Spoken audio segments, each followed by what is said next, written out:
Fala, galera! Na aula de hoje, iremos dar continuidade nos nossos estudos de hidrostática. E nesta aula, a gente vai falar um pouco sobre o contexto histórico de alguns dos principais estudiosos que trabalharam nessa área. E veremos um pouco dos seus teoremas. Iniciando com Simon Stevin, ele nasceu em 1548 em Bruges, em Flandres, na atual Bélgica.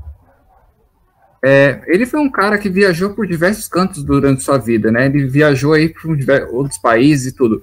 Até que em 1581, ele foi até a Holanda, né, estudar numa universidade local, onde 3 anos após se formar, ele começou a atuar como professor de matemática, né? Onde ele, a partir disso, ele começou a fazer diversas inovações, né, em diversas áreas. Como, por exemplo, na engenharia, na matemática e na área comercial.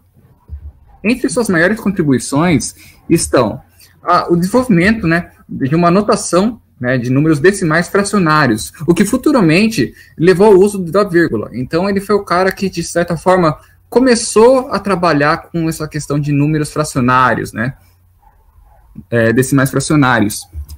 Em seguida, né, ele vai apresentar, então, regras de cálculos de giros simples e compostos, o que foi de grande utilidade para vários bancos da Europa. Então, existiam esses cálculos, né, que já foram criados, mas ele meio que divulgou, né, como é que eles eram feitos e ainda criou novas regras, o que foi de grande utilidade, né, ali na Europa.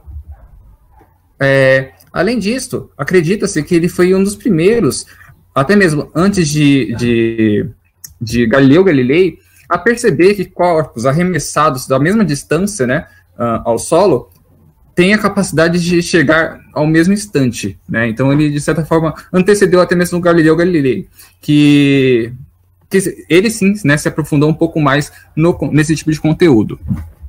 Além disso, né, pelos seus feitos, Simon Stevin, ele acaba chamando a atenção do príncipe de Nassau, Maurício de Nassau, mostrando seus talentos, o que fez que o príncipe o colocasse num posto militar, né, como um engenheiro militar, onde ele atuou, né, e fez diversos feitos muito importantes ali para a Holanda. Além disso, ele foi um grande inventor, né? Como vocês podem ver na imagem aqui ao lado, ele desenvolveu, por exemplo, um carro que era movido à vela, né? Então, com a força do vento, ele fazia o carro se mover. Então, além disso, além de todos esses grandes feitos, ele também era um excelente inventor. E, como vamos falar agora, a partir de agora, ele também propôs o Teorema de Stevin, que faz parte do estudo de hidrostática. Bom, focalizando, então, no Teorema de Stevin, ele nos faz a seguinte afirmação. A diferença entre as pressões de 2 pontos de um fluido em equilíbrio é igual ao produto entre a densidade do fluido vezes a aceleração gravitacional e a diferença de profundidades. O que isso significa na prática, né? Imagine essa seguinte situação. A gente tem esse recipiente, né? Podemos imaginar que ele tem água, e a gente coloca 2 corpos com mesmas propriedades e volume, né? Só que um está numa altura, né? E o outro está em outra altura, né? No caso, profundidade, acho que seria melhor. Qual dos 2 corpos sofre uma maior pressão do fluido? Como é que a gente vai resolver isso? Bom, vamos imaginar o seguinte. Essa daqui, né? Então, é o Teorema de Stevin. E cada corpo ele vai ter uma pressão, certo? Então, o corpo vermelho vai ter essa pressão aqui, e o amarelo vai ter esta pressão aqui. O que a gente pode observar com essas expressões? A gente percebe que para os 2 corpos, tanto a densidade quanto a aceleração gravitacional serão constantes. Logo, o que vai diferenciar para os 2 é a profundidade. Ou seja, como podemos ver aqui, a profundidade do círculo vermelho é maior que a profundidade do círculo amarelo. Como a pressão ela é diretamente proporcional à profundidade, a gente pode dizer, então, que o círculo vermelho aqui ele sofre maior pressão, né, em comparação ao amarelo. Bom, colocando essa ideia, né, em outros casos, eu trouxe aqui 3 casos aqui, né, que são os mais comuns. Bom, a gente tem o primeiro caso, né, que a gente verificou que as pressões vão ser diferentes. O segundo caso, a gente pode imaginar que aqui, esse fluido aqui, pode ser óleo, né, e o outro é água, né, vamos utilizar um pouco a imaginação. Só que, olha só que interessante, esses corpos, eles estão em profundidades, de certa forma, iguais, né, mas a pressão que eles vão sentir é a mesma? Não, porque são fluidos diferentes, logo, a densidade deles é diferente. E vamos lembrar, a densidade é um dos fatores importantes para o cálculo da pressão. Em seguida, a gente tem dois corpos imersos no mesmo fluido e, por consequência, estão ali, esse fluido tem a mesma densidade para os dois. Logo, a pressão desses dois será a mesma. Aí você pode me perguntar, ué, mas eles estão em posições diferentes. Mas o que acontece é que a distância horizontal, né, o plano, digamos assim, em que eles se encontram, sempre vai ter a mesma pressão. Né? Então, aqui, essa aqui é a formulinha, né, para a gente poder calcular a pressão desses corpos. Bom, quando a gente tem uma atmosfera, né, quando a gente, um caso, por exemplo, que a gente quer calcular a pressão no mar, né, em certas profundidades, a gente tem que levar em consideração a existência da atmosfera. Né? E geralmente a gente adota, né, como um ponto de partida o nível do mar, que sempre vai, que no caso seria de 1 atm, ou seja, 1 atmosfera, e em Pascal equivale a 1,10 vezes 10 elevado à quinta. Fazendo cálculos, né, a gente consegue então adotar a pressão, né, consegue adicionar a pressão à nossa fórmula. Então imaginemos que são dois pontos, né, a pressão do fluido e a pressão atmosférica, né? Então, a gente tem aí uma variação da nossa pressão. Como a gente parte da ideia que o nosso ponto de partida, né, que o nosso ponto referencial é o nível do mar, então a profundidade vai ser igual a zero. Ou seja, fazendo algumas movimentações aqui na nossa fórmula, a gente chega aqui, a pressão que esse corpo vai estar a uma certa profundidade no mar, ele vai ser a pressão atmosférica mais a pressão aqui deste corpo, né, que esse corpo vai sofrer em função do fluido que ele está imerso. Então, gente, indo para o próximo estudioso, né, que é o Blaise Pascal, esse cara aqui da foto, ele foi um grande físico, matemático, filósofo e teólogo francês, nasceu no ano de 1623 e veio a óbito no ano de 1662.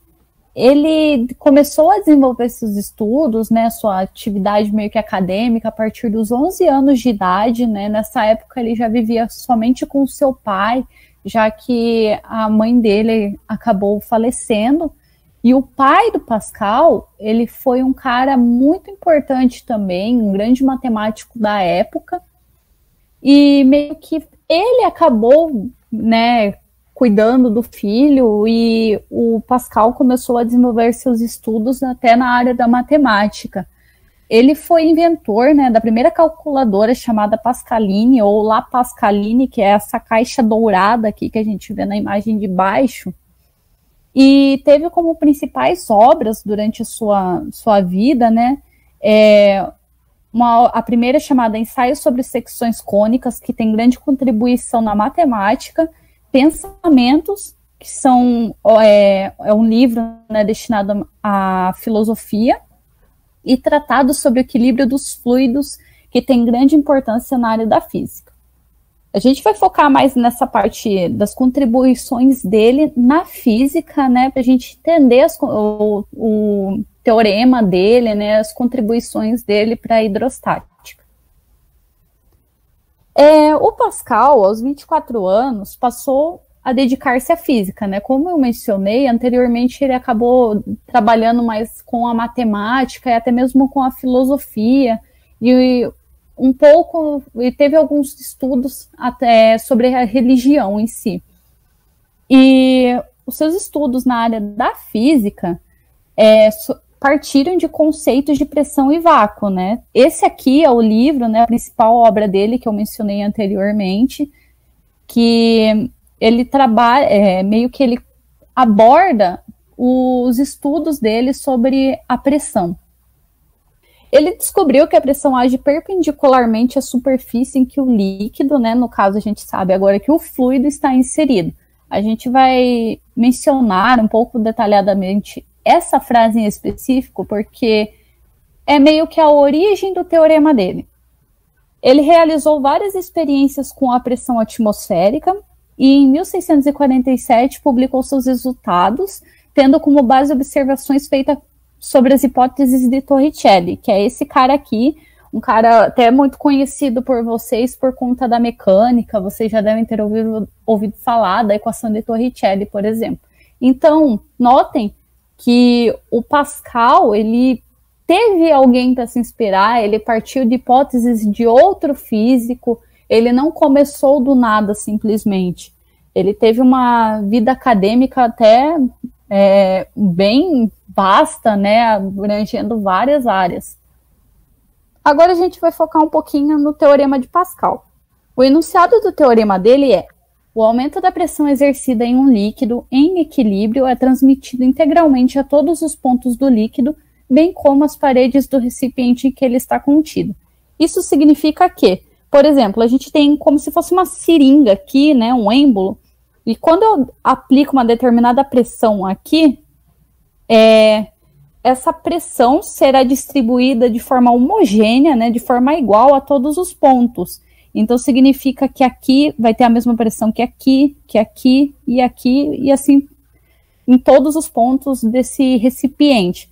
Esse caso aqui a gente pode até fazer um experimento bem simples, se vocês quiserem testar, com uma bexiga, né, com vários furinhos, e a gente enche essa bexiga de água, pega uma seringa e pressiona. Vai acontecer o mesmo que nessa imagem, né? A pressão é distribuída de forma igual a todos os pontos. Essa questão da pressão ser espalhada de forma homogênea traz algumas implicações, né? Como nesse caso aqui, significa que se eu aplicar uma pressão aqui, ela será distribuída de forma homogênea até aqui, em todos os pontos desse recipiente. Bom, a gente viu sobre pressão no vídeo anterior e a gente viu que a pressão é dada, né, pela razão entre a força aplicada sobre a área, né, a superfície em que essa força é aplicada.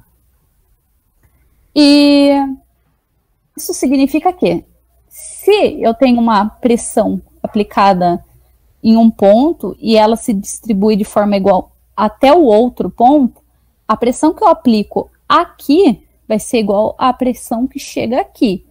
Sendo assim, a razão entre a força 1, que é aplicada aqui, sobre essa área maior, né, essa área 1, vai ser igual à força que chega aqui na área 2, né, a razão entre a força que chega aqui nessa área 2. Para que as pressões sejam equivalentes, né, P1 seja igual a P2. Para ficar um pouco mais claro, eu vou colocar alguns exemplos numéricos, né, bem genéricos, só para ter uma noção do que acontece com a força. Aqui, por exemplo, a gente tem uma pressão, né, vamos supor que a força 1 seja igual a 50 newtons, dividido por uma área, né, pequena. No caso aqui, a força 1 seria a força 2, perdão, que é a força de 50 newtons, já que a área seria menor aqui. Seria de 0,010 metros quadrados. Isso implicaria uma pressão de 5.000 Pascal. Nesse ponto, então, até o outro ponto aqui seria também 5.000 Pascal. E como a área aqui é maior, né, eu não trabalhei com proporções, mas vamos considerar que a área que seja de 10 metros quadrados, a gente vai isolar a força 1 para ter uma noção de que força chegaria nesse ponto, através dessa conservação da pressão. E a gente nota que aqui receberia uma força de 50.000 newtons. Então, essa questão da conservação da pressão, né, que influencia, né, nessa igualdade entre as razões, tem grande importância para várias outras aplicações que virão no próximo vídeo. O teorema de Pascal é basicamente esse, então. Bom, pessoal, a gente já viu sobre o Steven, a gente já viu sobre o Pascal, e agora a gente vai falar um pouquinho, né, sobre o Arquimedes. Bom, o Arquimedes nasceu na Siracusa, em Sicília, na Itália, em 287 a.C. O Arquimedes, ele foi um matemático, físico, engenheiro e inventor. Ele é filho do astrônomo Fídias e possivelmente ele tenha estudado, né, com os sucessores do Euclides, que foi um professor matemático, né, de Alexandria. Ele ficou muito famoso por conta de invenções, né, revolucionárias na época. Tais invenções, né, foram o parafuso de Arquimedes. Esse parafuso, ele foi, assim, um dos seus mais famosos, né, muito conhecidos. Ele era utilizado, né, para elevar a água e as catapultas, e ele também era utilizado, né, para extrair a água do rio Nilo. Outra invenção foi a alavanca. A alavanca, ela era uma barra, né, com apoio que facilitava, né, mover assim objetos muito pesados, né, com cargas muito pesadas. E assim até dizem, né, que ele falou: "Dei-me um ponto de apoio, uma alavanca e eu moverei o mundo". Outra história muito conhecida, né, foi o Teorema de Arquimedes. Diz, né, a história que o Arquimedes, né, foi chamado pelo rei, pois esse rei ele pediu, né, para um fabricante fazer uma coroa. E aí o rei, né, desconfiado, ele chamou o Arquimedes para ele comprovar, né, se aquela coroa tinha o mesmo peso do ouro que o fabricante levou, né, para sua confecção. Então, né, o Arquimedes ele pegou esse material, esses dois materiais, a coroa e esse material, e os pesou, né, na água. E aí, pelo derramamento, ele definiu, né, se o fabricante, né, roubou o rei ou não. Mas, na verdade, isso daí é só uma lenda. Na verdade, o Arquimedes, ele tem um método experimental de pesagem, no qual ele conseguiu, ele percebeu, né, que havia, né, forças atuantes no objeto. Então ele pesava, né, esses objetos fora da água e depois dentro da água. E assim, não existe, na verdade, essa história, né, que um rei chamou ele. Na verdade, isso não aconteceu. O que aconteceu foi que o Arquimedes, né, num estudo, né, de corpos flutuantes, né, ele fez uma série de experimentos, né, para fazer a comprovação, né, dessa força atuante nos objetos quando eles eram imersos na água. E como que funciona, né, o Teorema de Arquimedes? Segundo o Teorema de Arquimedes, todo corpo mergulhado no fluido recebe um impulso de baixo para cima igual ao peso do volume do fluido deslocado. Por esse motivo, os corpos mais densos que a água afundam enquanto os menos densos flutuam. Mas que força é essa? É a força do empuxo. E assim, nos estudos de Arquimedes ele estabeleceu, né, muitos princípios da hidrostática, né, com o peso dos corpos imersos, né, no fluido. Bom, o empuxo, pessoal, ele é a densidade vezes o volume vezes a gravidade. Então, pessoal, a gente pode observar aqui nessa figura como que funciona mais ou menos isso.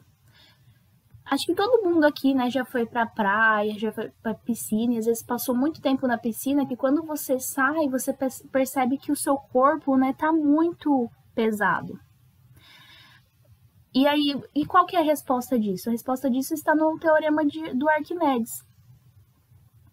Quando, né, estamos na água, a gente possui um peso aparente, né? A gente pode observar aqui, né, a setinha azul. E fora, né, da água, a gente tem um peso real. E isso ocorre por conta, né, das diferentes pressões.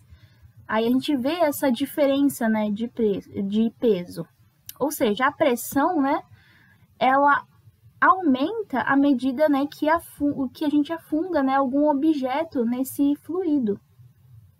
E aí a pressão exercida pelo fluido na parte superior do corpo, ela vai ser menor do que a pressão exercida na parte inferior desse corpo, ocorrendo, né, uma força resultante que age sobre o corpo de baixo para cima, que é essa força de empuxo. Então, pessoal, a força de empuxo, ela é uma força de intensidade igual a do peso do volume de fluido deslocado. E um exemplo disso é a estrutura, né, da movimentação de alguns peixes. Os peixes, eles têm uma estrutura corporal que faz com que eles inflem, né? Eles puxem ar, aumentando o volume do seu corpo. E esse volume, ele não vai, né, alterar a sua massa. Mas essa estrutura do peixe, ela vai permitir que esse peixe, ele sofra, né, uma força-peso da gravidade da Terra e o empuxo pelo fluido. E vai fazer com que ele consiga subir. E aí, o volume, por que ele sobe, né? O volume deslocado, né, por esse peixe, ele vai aumentar. E vai aumentar também o empuxo. E essa reação, né, vai ajudar ele na hora de flutuar sobre a água. Então é isso, gente. Até a próxima. E no próximo vídeo, né, a gente vai estar vendo, né, algumas das aplicações, né, desses teoremas do Steve, de Pascal e de Arquimedes. Muito obrigada. Obrigada, galera. Valeu, pessoal.